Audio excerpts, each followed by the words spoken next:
Many days I wish she would have killed me, as it would be easier than dealing with the triggers, flashbacks, the night terrors, the fears I deal with on a daily basis.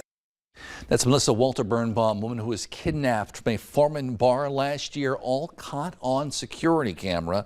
Today, Berg himself was sentenced to 10 years for that kidnapping. Valley News Team's Harrison Prey was in court today in Foreman and has details. On count one, the defendant will be sentenced to a period of 10 years incarceration with the Department of Corrections and Rehabilitation. Ryan Berg was sentenced to 10 years in prison for kidnapping, assault, and reckless endangerment to Melissa Walter Birnbaum. On October 19, 2023, Birnbaum was finishing her second day on the job at Deuce's Bar in Foreman. She was leaving when Burr held her at gunpoint and kidnapped her. The next day, Berg drove Walters to the county sheriff's house. Berg then gave her a loaded gun and asked her to shoot him.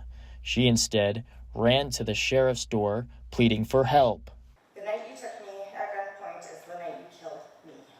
The nightmare is over, but the trauma is still there. I struggle a lot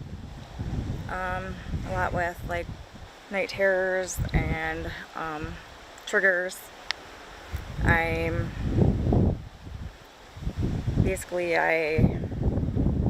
isolate myself, scared everywhere I go. And the effect it has on her daughters.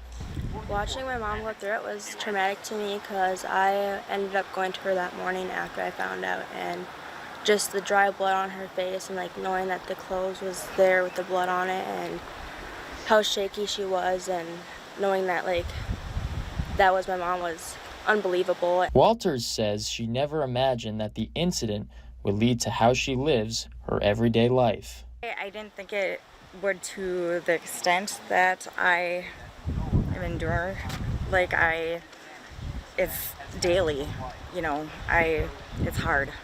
Reporting in Foreman, Harrison Prey, Valley News Live. Berg was also ordered to pay the victim $83,000.